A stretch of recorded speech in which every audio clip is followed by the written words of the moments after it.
up, you guys?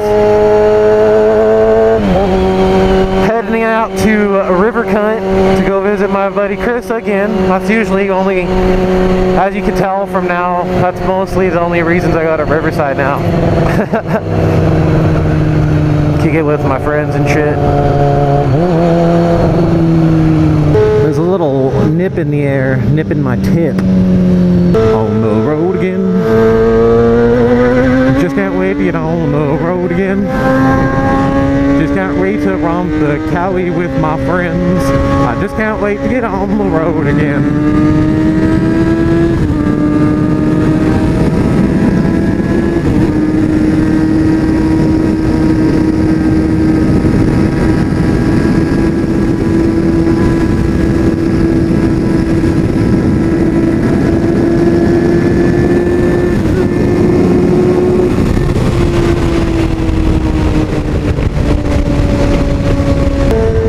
How far away you can actually hear this bike when you're in the ambience. I'd prefer this weather over devil's ballsack weather any day, because it is real nice out. It's just a little cloudy. That's a pretty clean Corvette. Looks like one of the newer ones, probably a couple years old, but still clean nonetheless. Feels nice riding something goes faster than 60 miles an hour again.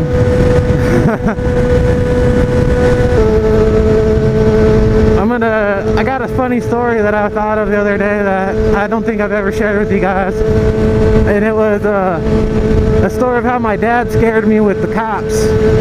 So basically, I had this friend, and this is when my dad lived right here in these apartments next to this freeway right here. We're coming up on them.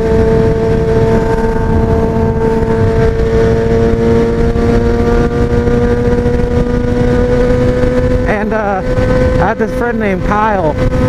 We were about, I'd say 11 or 12 maybe, and we were fucking around in around the apartments, and we were hanging out at his house, and he ended up grabbing this phone book, and he lived about 100 feet from my dad's apartment. So, well, actually, no, this apartment complex was in Riverside. That's right. So yeah, this was in Riverside. And I guess he got a phone book, and he was one of those kind of, you know, those kids that like to destroy shit and fuck shit up. He was one of them, and he ended up lighting a phone book on fire in the backyard, which, you know, for a little kid to be doing, you can fuck shit up like that, you know, fucking around. So he ended up doing that, and my dad smelled smoke and came outside and was like, "What the fuck?"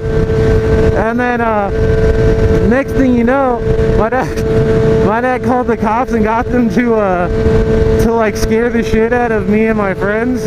And they had us, like, I think they even handcuffed us. They had us sitting on the curb and telling us, like, we can go to jail and that they'll do this to us and this. And oh man, it was so funny. It was so sad at the time, but yet funny when I look back at it. So yeah, Dad, thanks if you're watching. Thanks a lot.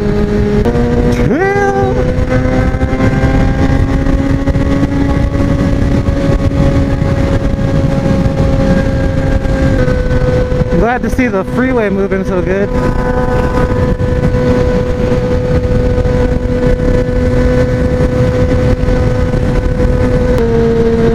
It looks like we're getting a clusterfuck of goody holes here.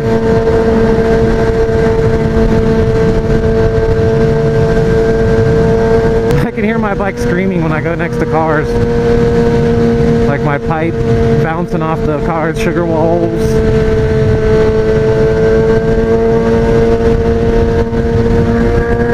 Like that. So I want to go ahead and cover a topic that might help with a lot of people, and it's something I've kind of covered before, but this time I'm going to kind of go over it a bit with like all kinds of bikes, all, you know, types of bikes. And I wanted to make a video on helping how to pick the perfect bike for what you want as a person, for your specific wants and needs.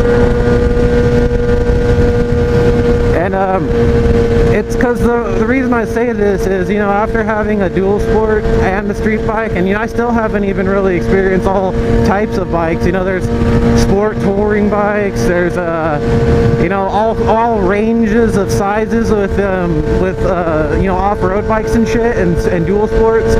So, you know, each bike is a world of its own. And I've always told everybody that dual sports are always the best first bike to get. Obviously, like I said, because of how, you know, you can beat them up and you can pick it right up and keep going. And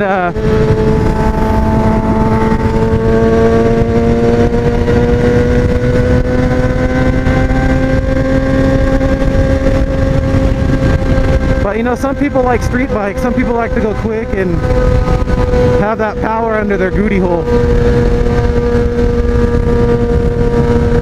And I don't blame you. It's fun to have a street bike. It's fun to cruise it far as fuck, you know, and just romp around the freeways.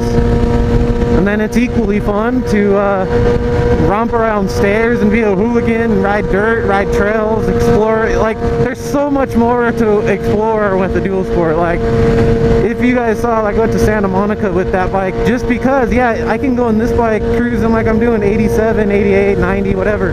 But the dual sport, yeah, I'm cruising slow, but there's something cool about going slow. Not only do you soak in the sights, it's like, if there's ever any obstacles in your way, or if you find any cool dirt roads or trails you want to hit on the way, you can do it.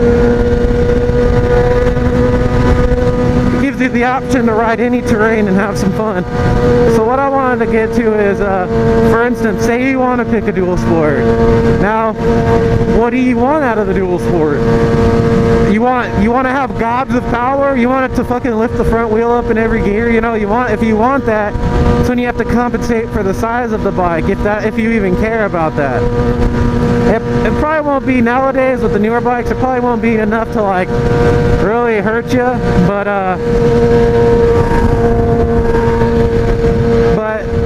and if you want my personal opinion, if for dual sports, like a WR250R would be like the most ideal bike for anybody to have. It's the best bike ever, especially when it's all fixed up. Accidental Broadcast can tell you that. Moto Tripping can tell you that. Fucking Ride Victoria can tell you that. They all got that bike. I think, oh, Chase got the bike. Chase on 2 wheels.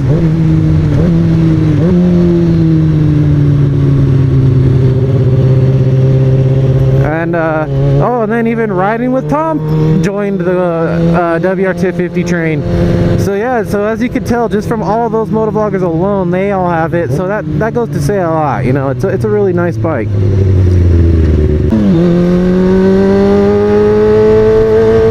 With the 250, you're getting that gas mileage. You can still cruise 80, 90 on the freeway.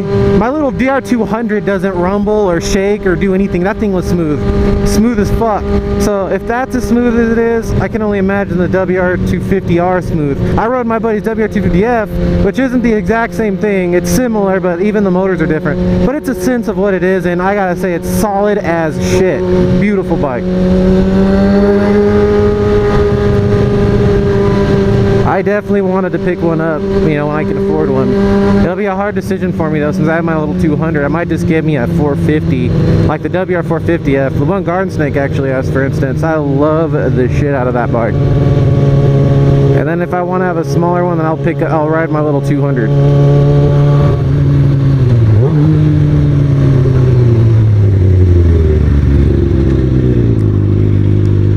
Now say you want to, you know, for the dual sports, the small 250s, they're perfect, guys. I mean, honestly, you're gonna have enough power to have more than enough fun on it. But what's cool about it, you're gonna have that lightweight frame. The bike's gonna be smaller. You're gonna be able to handle it more in the dirt, throw it around more. This guy's fucking annoyingly slow.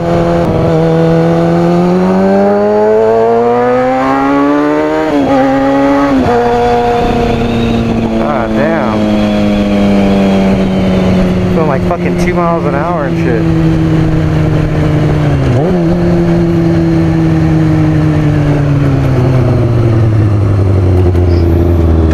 And as for street bikes, it's like Space Pod. had, he's had all of the bikes, you know, and R1, 750, all the sizes, all types. And you know what's he riding right now? He ended up buying himself a Ninja 300 because it's perfect for him.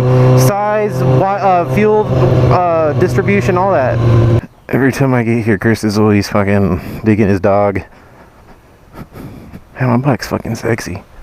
I can't lie. Hey! Hey, Chris. Come in, folks. Alright, I'm coming through. Scared the shit out of him.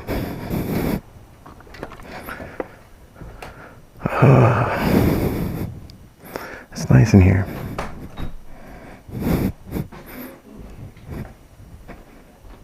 What's up, Kyfer? Yeah. Are you good boy? Alright. So, Chris, Yeah. what's up with your fucking afro? Are you next up? No, my dad's Jewish and my mom is black. You said that like it's a bad thing. It's a blessing in disguise. Let me use your fucking earring as a fucking lens for the camera. Look at this. Let's see how it looks on camera going into the. Hold on. Stay still. Look at this one. Beach boy over here. Getting that fade. Get to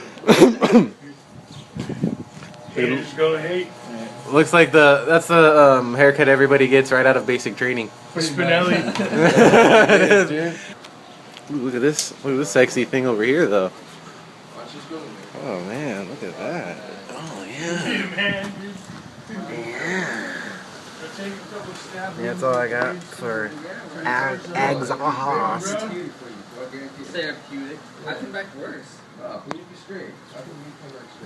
Take a couple grenades to the side. I don't know what they're talking. I don't think so. You, Chris, are you trying to get that? It's exactly how it sounds too.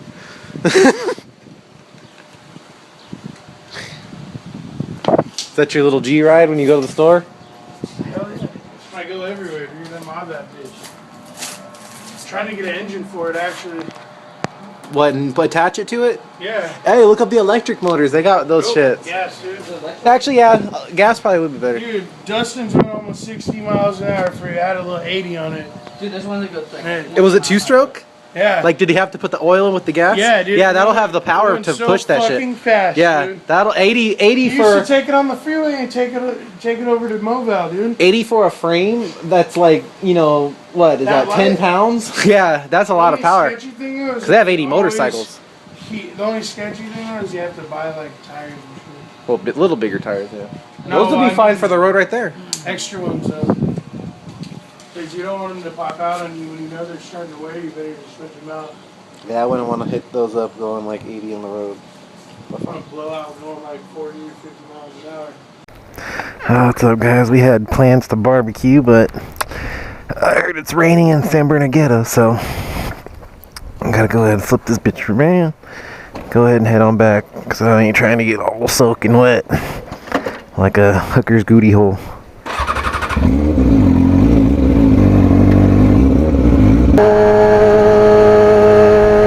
See that guy right there? He walks around with corn on the cob and like an ice container, and he's got slushies and shit, and he puts mayo on it, butter, Parmesan cheese, and this chili powder. Oh, it's so good. And he only charges like a doll hair for him, and they're so good. I remember getting those growing up. Nowadays I probably wouldn't eat that because I'd be like concerned on where that shit came from, but you know, they were good. Tunnel exhaust.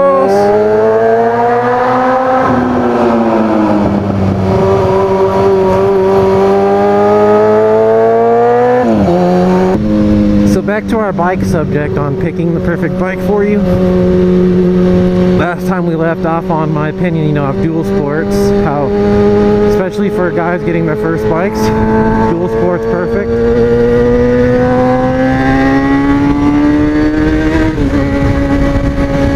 Yeah, those of you out to grab a street bike though, you know, you want to go to that area of motorcycles. You know, if it's your first bike, I always tell people, you know, especially if you're somebody likes to go quick and wants the power, a 600 is the most perfect bike. Like, I've had this bike forever and I'm still in love with it, and it's still the easiest thing in the world to ride. But yeah, it gets down and dirty when I need it to get down and dirty. So those of you that, you know, that want power and you don't feel too comfortable getting a 600, I mean, I can tell you it's fine. You're gonna have the first 2 weeks where you're gonna feel probably a little intimidated by it. But like everything, you get used to it, especially if you're gonna be daily riding like I do. You're gonna get used to it real fast. Oh, this fucking freeway's so bumpy, it sucks.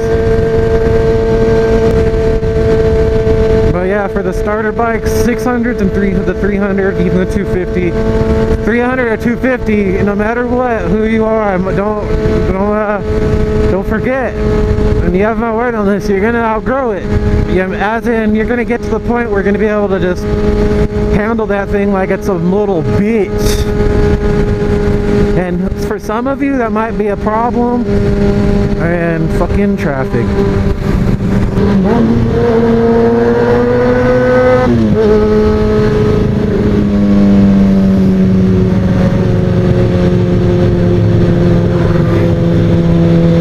You gotta remember the 300. The 300's perfect. That's literally the best bike. I'd get that over a 250 any day. One, fuel injection, that's very important.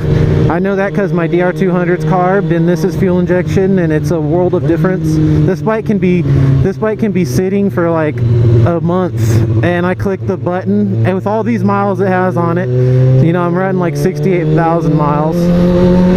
Thank you, ma'am.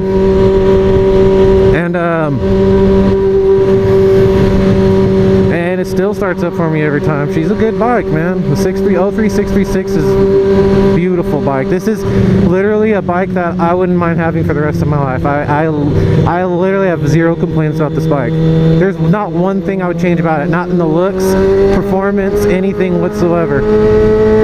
And if that says anything to you about the ZX and you've been looking at that bike, then hey, the 0304 ZX-XR would be a perfect first bike for somebody that has any average common sense in their dome.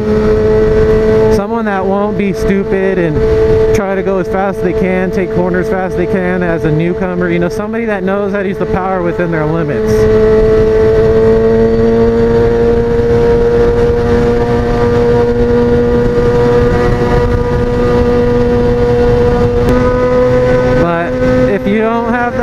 Even you're too scared to ride a 600, like I'm talking terrified scared, where you think this thing's gonna be like the most fastest thing in the world to you, and which they're not, mind you.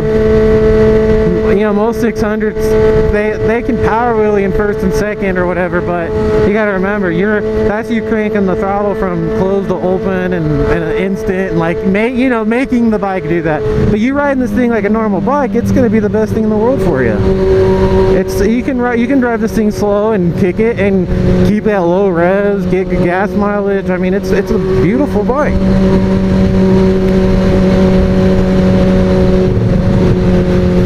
But the 300, if you don't care about power, you want the fuel economy, the flickability, the all-around like greatness of a small bike, that's obviously not a bad choice either. Spacepod has it, like I mentioned, and I've rode his bike personally, and that's what my opinion's from, and his is even modded.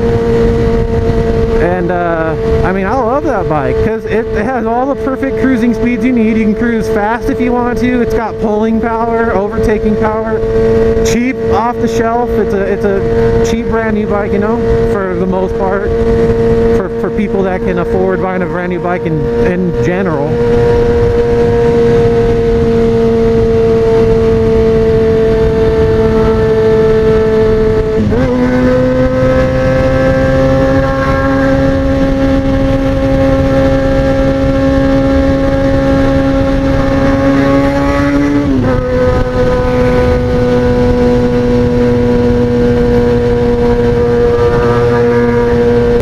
Up there. I'll kick it with him.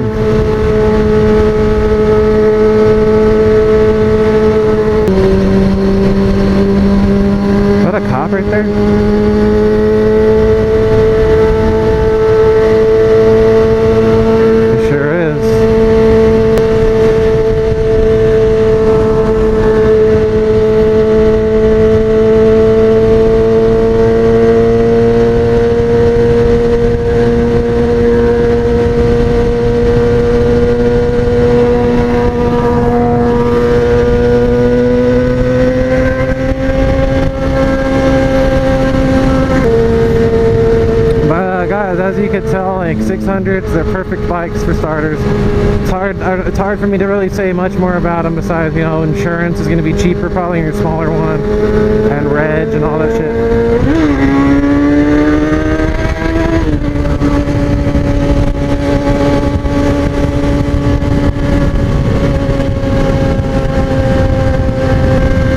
That's an R1. It's a clean ass R1 while at it.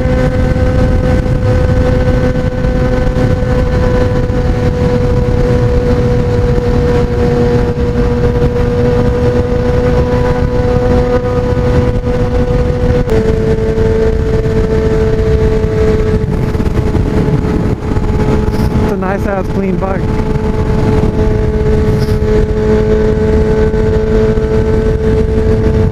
It's even an R1. I mean, you could even ride those like 600s. They're a lot more torquey, obviously, and obviously you'd want a little more skill riding something like that, but I mean, all in all, guys, I hope my advice helps somebody. You know, if it helps any of you, good. I hope it helps. Oh, look at that guy cut him off right there. I saw that one.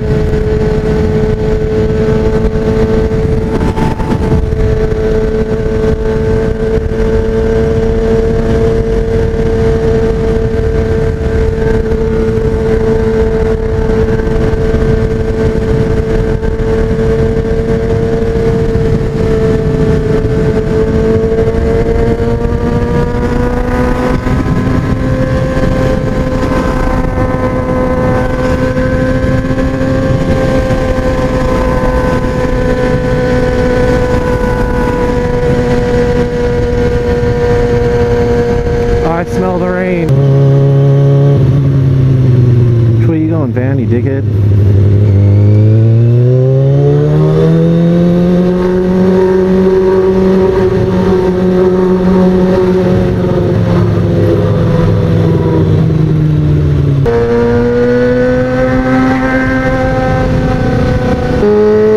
Well, guys, that's gonna go ahead and conclude today's MotoVlog adventure. If you enjoyed today's video, got any useful info, liked it at all, go ahead and don't forget to hit the fuck out of that like button, and you guys have a real good day. See you later, guys.